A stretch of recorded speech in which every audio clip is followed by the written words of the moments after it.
All right. Well, thanks for joining. We had like 5 or 6 people say they're going to be on the call, and then none of them showed. So, that's to be expected, I guess. Right. Yeah. Yeah. Depending So on who you are. I was just telling Chu that our team at Zico Law, we had 12 BD people when I kind of first started. Now we're down to 3. Right. And the workload has increased. So the only way that we could actually survive was to do some sort of automation, get some of this routine tasks that we all do, like Chu was saying, exporting from Excel and then importing into here, because that in itself just takes 30 minutes. But if you're doing that a few times a week, that really adds up. Yeah. Yep. Yeah. Now, do you do any consulting on automation? Because before I kind of ramble off kind of what I've automated, I want to see what you've done. We do, like, in terms of subscriptions and like, I mean, some of our clients, most of our clients are law firms, but some of our clients are software as a service, usually in the legal industry. And so we do a lot of automations when it comes to sort of funnel work. So getting someone through like a marketing funnel and then essentially to create a lead into, like, for a salesperson usually. So because software is a bit different. So you have like a salesperson that then goes and follows them up based on triggers that have happened within an app. Have they done this? Have they done this? Okay, so that means that they're really into the app. Okay, so now we can sell them on an enterprise version kind of thing. Yeah. From a law firm perspective, most of our automation is around like email marketing automation. So someone does this, they get this. They might get 1 or 2 emails, follow-up emails.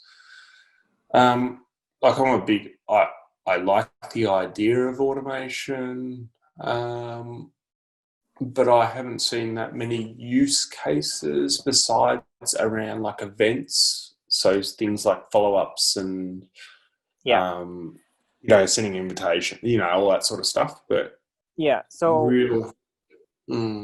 what I've done, I've actually automated a lot of my tasks, like admin tasks, not just like, updating something here. Calendars so, and like actual like multi-step, if this then that, if it's very So I use Zapier a lot for different stuff, so we use a combination of Zapier. So Chu, you might want to take some notes now. So Zapier is good. It's relatively cheap. And then if your firm is using Microsoft 365, which you probably are, then there's a program called Power Automate, which should be a part of your enterprise subscription. So I think 95% of our automations are using Power Automate. So the most time saving. Oh, really? Power Automate. Good, well, because we use Google Apps for everything. Yep. And then there's another one that one of the BD Roundtable members commented on, which I haven't tried out yet, is Integramate. INTEGRO, Integramate. I'll link all of this later.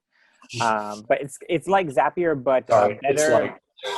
It's like Zapier, but better, less expensive, and the free version gets 1,000 tasks as opposed to 100. That's a lot.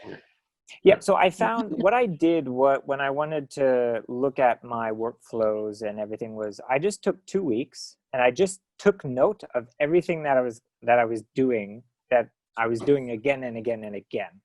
And I always take my time because I service multiple offices, so I'm accountable by how much time I'm spending on each office. So I was already kind of doing that.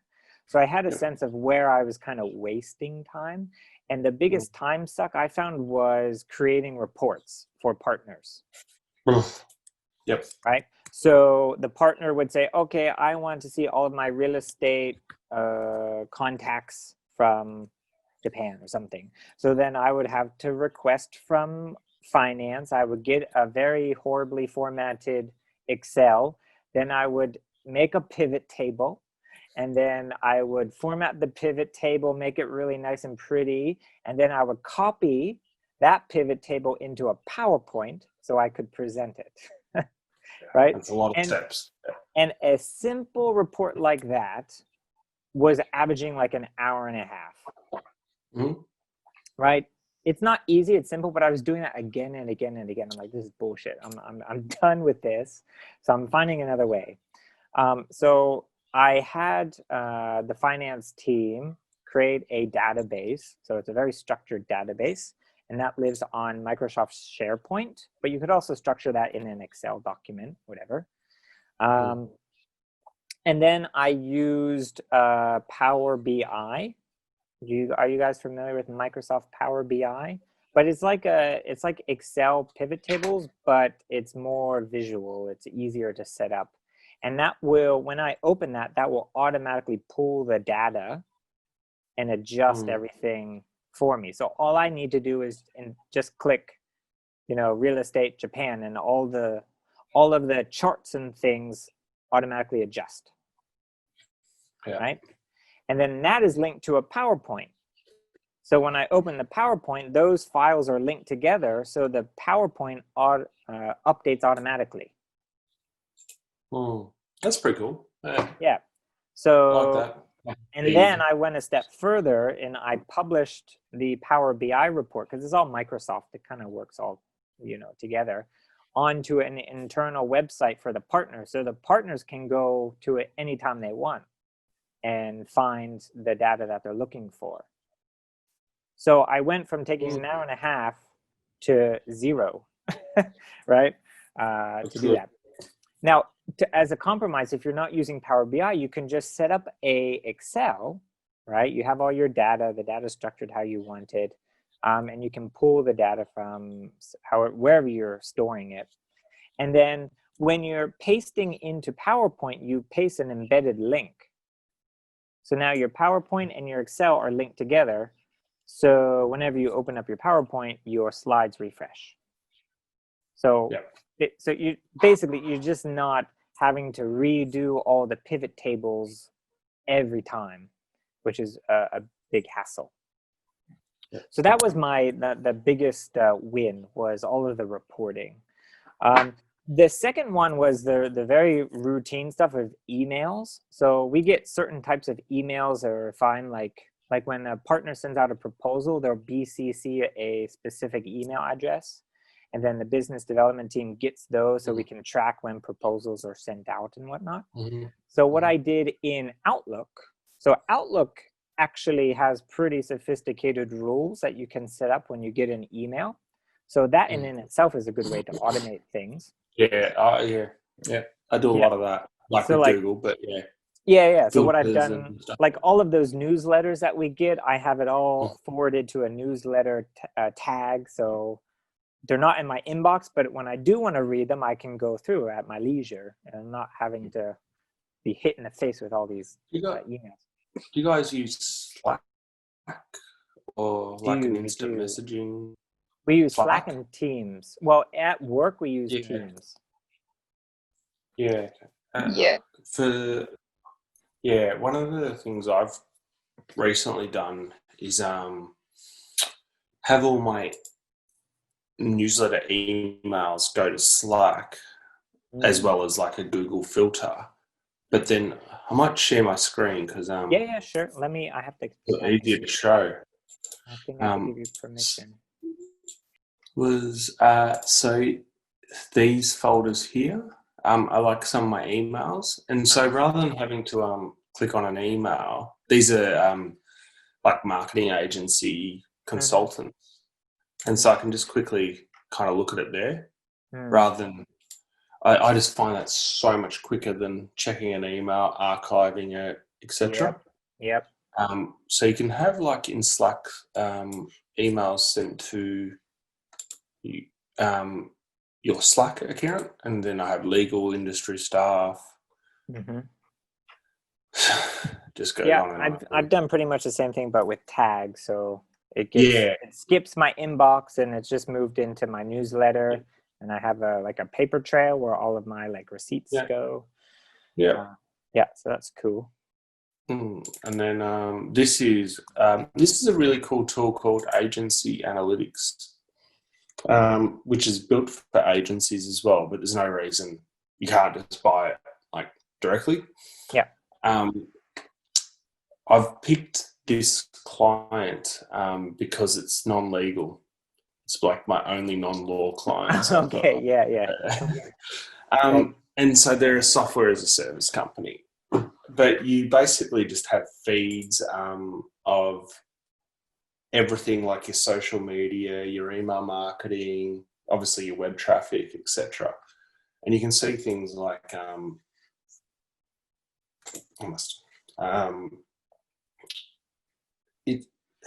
so this isn't the automation bit, because this is just like essentially a client-friendly version of Google Analytics. Mm-hmm. So it's sort of a bit more straightforward to find out. So, you're sort of seeing things like, for this keyword, where do you rank on Google based on location for that keyword, etc., and what page does it land on? But then one of the things that I have found really good for clients, and there's no reason you couldn't do this for partners, is to send like a monthly report of everything that's sort of happening. So just going to see if I can find the report. And so law firms, I found, like, have used this for sort of, what kind of content's being read every month. And you've just read my mind, or you've looked into my to-do list, because our knowledge management team just the other day asked us for a report of all of our downloads and our legal alerts and all that. So I've actually gone ahead and, like, our Google Analytics page is set up quite well with dedicated like events and stuff. And then I've used Microsoft Power BI to pull all of that data in. So now, instead of having to send them something every month, they can just look at it whenever they want. Yeah, exactly. And so that's what this dashboard is it's you can create a login for all the partners or all the lawyers or all the marketing team, but then you can also have like a monthly report sent out, which just has a summary. You can also have a cover page, which you can just put some comments on. I found like that's, to me, really good automation from a reporting perspective. And when you were talking about your PowerPoint reporting, I sort of was triggered, and I was like, I'll show you this. Yeah. And what's nice with Microsoft Power Automate is you can do multi-step things. So that document that I have updated, I can save that as a PDF, attach it to an email, and send it to a specific partner, all in the automation sequence. Yep. And have it sent from me, and have the body of the email tailored to whatever text that I want. So let me just share my screen. So that is the neatest inbox I've ever seen. So this is what I was talking about. Like, on the left, on the left here, I have this is just my personal one, not my. I don't get a lot of personal emails, but I have like my news feed here, so I can see there's 4 that I haven't opened, and then I can say, okay, Rajan Time, Google Alerts, New York Times. So they're not in my inbox. I'll get to it whenever I want. So Power Automate. This is a proposal follow-up sequence. So what we used to do is, like, when we would send a proposal out, or we prepared a proposal for the lawyer to send out, we would take note, we would track that in a database or a spreadsheet or whatever. And then every 2 weeks, we needed to update the status of that bid. Was it a win, loss, or we were waiting, or whatever it was. And that would take an enormous amount of time. So now we set this up here. So whenever an item is added to our tracker, it'll wait 2 weeks, and then it will check to see if the condition is marked as win or loss or unknown. And if it's unknown, then it will send an email, and you can tailor the email like you can see here. And you can set it to go to the partner in charge and BCCU or CCU, or, you can set any configuration you want, and then you can attach. Yeah, and then when that partner gets the email, they can actually just go in and click, okay, win, loss, unknown, or, within the email. So they don't even need to I don't even need to update anything. The partner does it for me, and then it'll just keep checking. And then after 2 months, if we still don't know, we'll just mark it as unknown, so that's those sort of things, very, very useful. So I'm not having to send the emails out. So Power Automate is very, very powerful, and it's good if you guys are already using Microsoft 365. Emails, trying to think. Oh yeah, the secretaries, a lot of times all of their tasks, they're responsible for sending us new contacts. So if a lawyer goes to a meeting or whatever, and they get a business card, they're supposed to update the CRM system. And then I was finding myself, yeah, no, I know. Yeah, no, I was fine. Well, we tried some the scanners, the apps that scan the business cards, but we found they were too error prone. So the secretaries do that for the lawyers. But what happens is the secretary will add that to the lawyer's Outlook contacts. So the lawyer owns the contact, and then they send us the V cards, right? In Outlook, you have the V card, the contact card. So what we used to have to do is we would have to export that to Excel, save it, import it into our CRM. So that was a nightmare. So what I've done using Power Automate is I get that email with those vCard attachments. I just drag and drop them into the folder, and they're already up into the CRM system. So it's pretty efficient. And another one about Outlook, which you can do with Power Automate and Zapier, Chu, you probably have done this before, is a lot of times we'll have to draft an email for the partner and save it as a template, so then the partner can send it from their account, right? So if it's a post-event follow-up or webinar follow-up, we'll have to draft all these emails, and we can't use Power Merge or Mail Merge because it's going from their own account. So then what we've done is after every event, the partner will just select who they want to get in touch with in an Excel.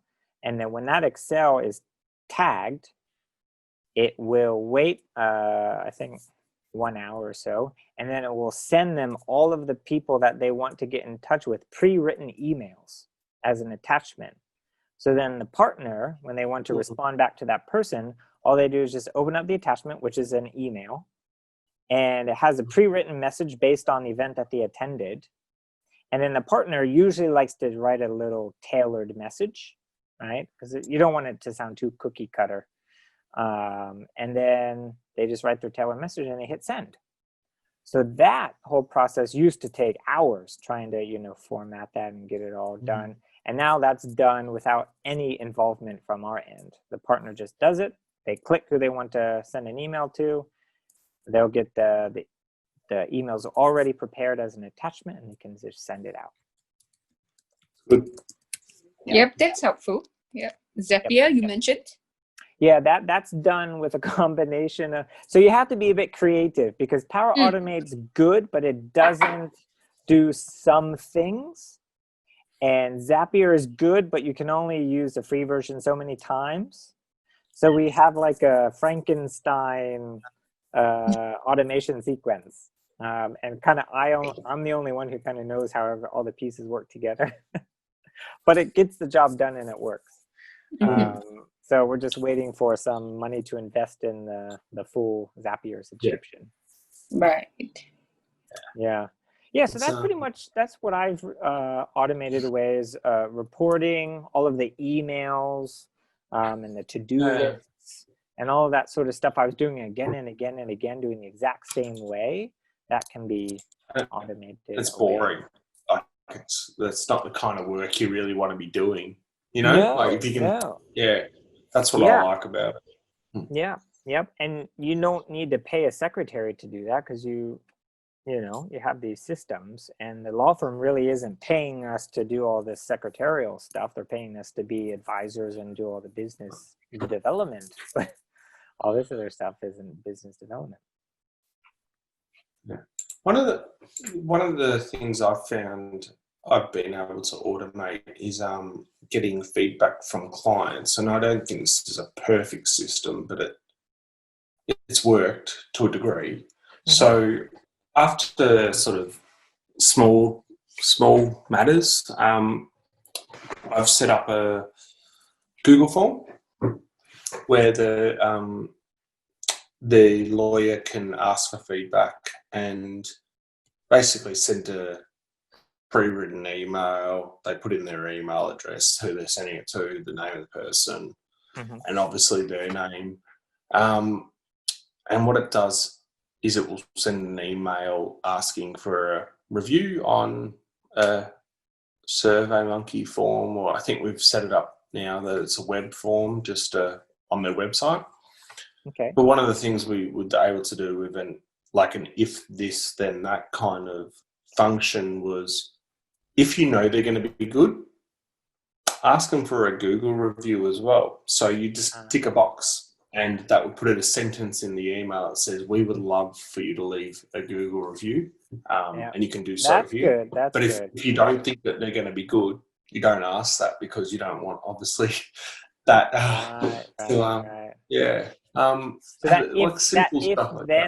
that if then form that's on their website. Is that using any what software is behind that? Is that just a plugin? So we're using Zapier to do the workflow, but then the form that we only build on WordPress, and we use a tool called Gravity Forms. Oh yes, I've seen that plugin. Yeah. Okay. Yeah, which does a lot of the. It's pretty much like, I'd say, the most advanced form tool that's going around. We sort of have all the extra plugins on it because we're an agency, so we have clients that want this, that, so we have all the bells and whistles, but it's quite inexpensive still. Okay. How much is it? I think we pay about $300 US a year for our license, but that's for every client. And then and they pay you back so it's okay. No, but the thing I hate about it's probably about $1,000 or something. But Chu, do you have any involvement in in your website backend? No, that is managed by my digital team in the London office. Oh, okay, lucky. No, because we're kind of stuck doing it ourselves, and I hate WordPress because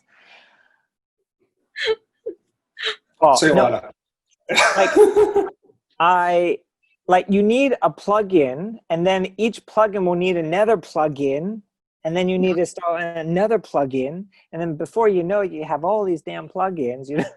It's just difficult to manage. Plugins slow down a website. Yes. But the alternative is you hard code it and get a developer. Wow. Yeah. Which is possibly worse. Depends. Yeah. Or you could always do a Squarespace Wix website. You could. No, it's just I was looking at one plugin the other day that we had some issue with our Google Maps. So I was just looking around. That's pain. And Google Maps and WordPress, or Google Maps just generally. We had one plugin, and then in order to use it, then you had to install another plugin that complemented it. I'm like, well, why? I just don't understand the whole system behind plugins and how they're developed. But no, it's just a pain in the butt. Yeah. Money. Yeah. Yeah, it's just licenses and stuff like that. Yeah. You would struggle to find a better content management system than WordPress. Here's a question. So another thing that we've been looking to automate away is we have two websites. We have Zico.group, which is like our holdings company. And then we have Zico Law, which is our law firm company. And we have profiles on of our people on both sites, right? So John Smith is on one and John Smith is on the other. And now we have any changes, we have to update both separately. Same profile. Same everything. Our developer has since left. It's bad. I know. Yeah. Our developer has left, and he had told us that he had synced them on the back end. So like that's even worse, though. Conical or something or whatever. You can have duplicate content. Oh, I know this. Yeah, for SEO and everything. So we're trying to figure out what's the best way to approach that. Like, is there a way to host it on one and then have it populate another? Or yeah, I mean, you could do a gravity form setup where you so bear with me. You basically got a gravity form, and then you can tell that gravity form to populate into multiple places. So if you have what's called custom fields, so custom fields are this is the name, this is the email, this is the phone, blah, blah, blah. You could send it to multiple places. That would be one way. You could probably do it with I've never done this, but you could do it with like an RSS feed where if it picks it up on one, it just populates the other. Again, just maps the fields together. There'd be a lot of ways to do it as long as they're both on the same system. Well, that's the thing. Like the WordPress, there was like in the dashboard there was like a network or something. They used to be like combined, and then I think they split. I don't know. You have multi-site installs on WordPress, and I think it was something. And like one of the things we do a bit of is multilingual websites. So where you've got one website, but you've got multiple versions of the same page, but in different languages, and it's essentially one website. It's a pain to manage as the web administrator, like for the person that's actually putting it in each time, like the actual, usually an in-house person, but it's better than managing multiple sites. Okay. That would be. It's just a bad idea to do it, and that's probably from an SEO perspective. But but our site's not gonna, it's not a huge. No, but so it may not rank for like all this, that, and the other, but you still want to rank for if someone's searching for that lawyer's name. They know where to direct it to, right? Yeah, and so you can set what's called like a canonical canonical link. Which tells Google which is the original. I think that's set up already. Yeah. So it's just a pain in the butt for me to have to update one and then the other. Yeah. So I will certainly look out. I've written down gravity forms, so that's on my lookup list when I get into the office. If you need a license, let me know. Happy to. Okay. Yeah. But there's no like freemium. There is, but it doesn't do. Yeah, it's okay. But like, I don't pay for extra sites, so just hit me up. Okay. Yeah. All right. See, BD Roundtable. This is why we're doing it. Chu, I was also thinking another thing that I'm going to set up automation-wise is our credentials. So like we have 10 offices, right, and each have their own their capability statement. but we have a few pages that are maintained across the whole network. So our head count changes and fluctuates every now and then. And then oftentimes we'll see like one office use an outdated version. All right. Yeah. Right? Happens. And then if we update one, because we have 10 templates, right? So everyone pulls from their own office template. So that's step one is solved. But the remaining step, which is still yet to be solved, is I update one template, I have to update 9 others. Yeah. Right?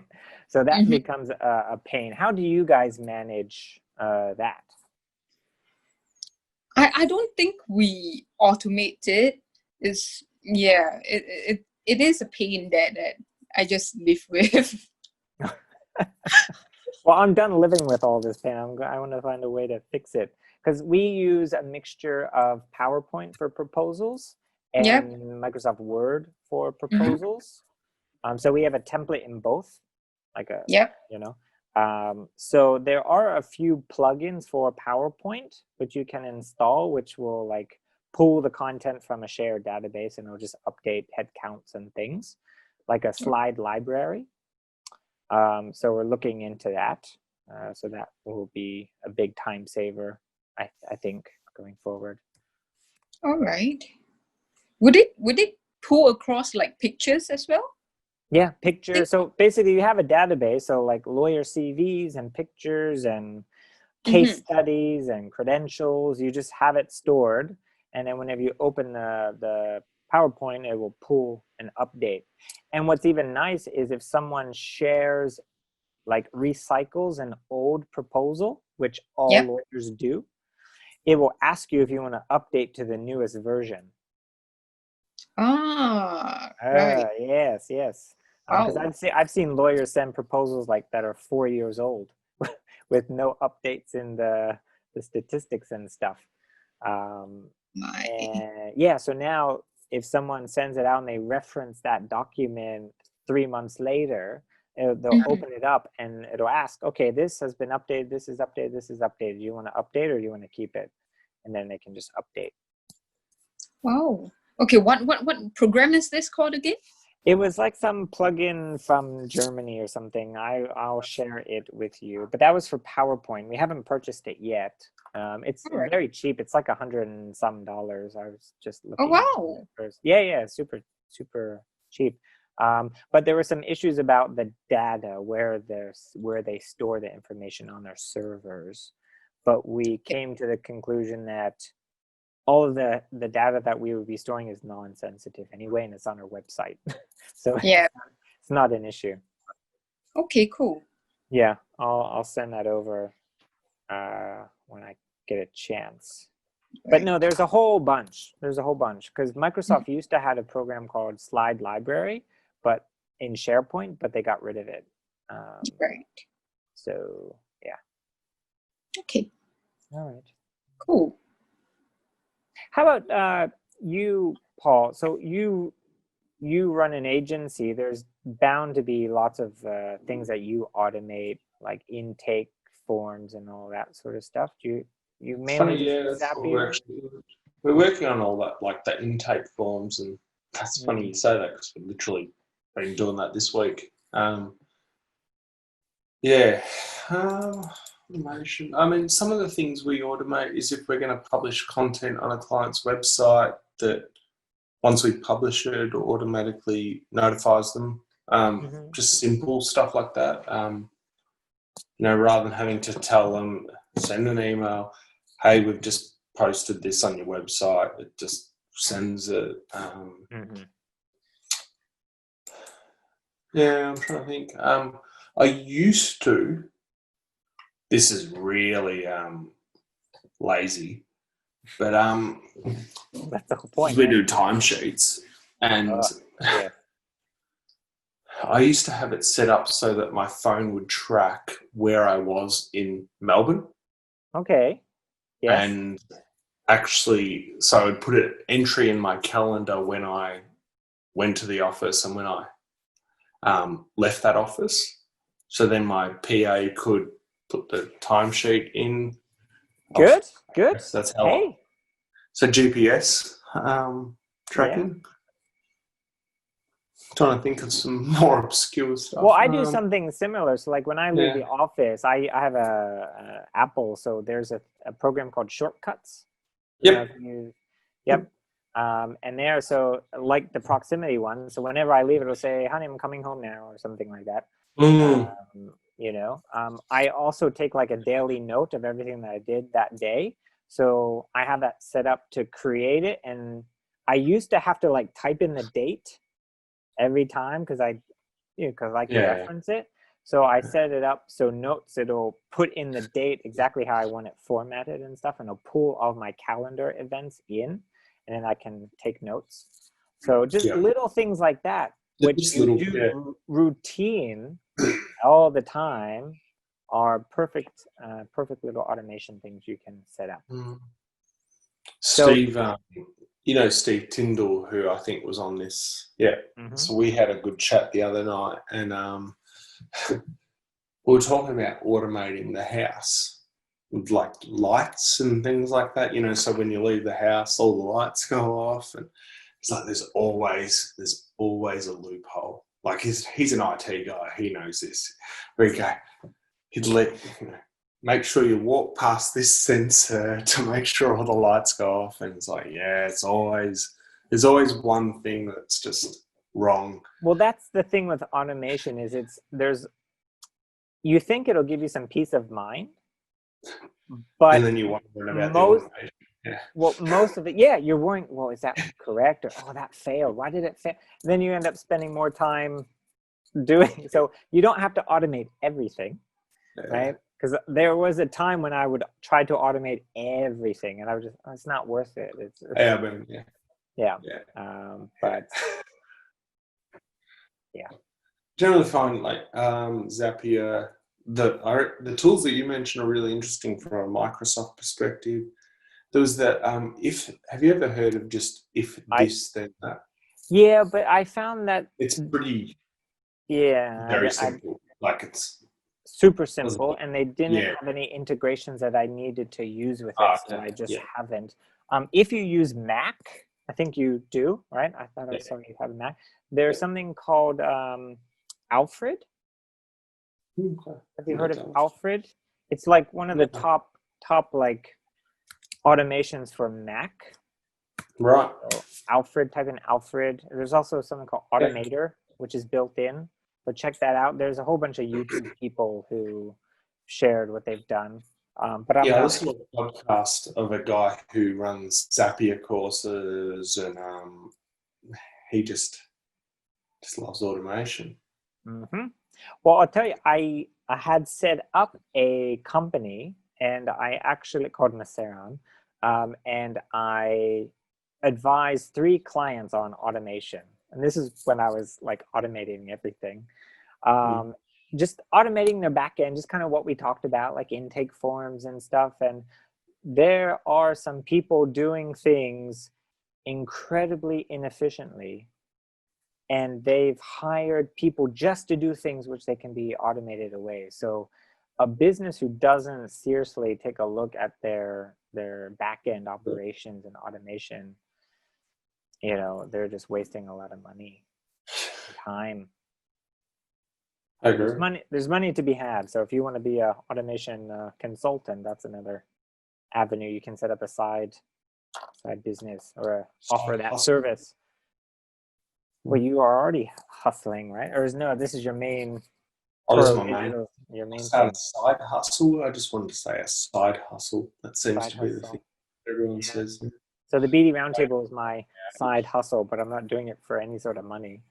Yeah. We've reached 100 members, by the way. Hey, that's great. Congratulations. Today, 100 from 22 countries. So now I'm looking to get someone to host these calls in Europe and in North America, because time zone is always a bit of an issue. So. Okay. All right, I'm going to go to bed.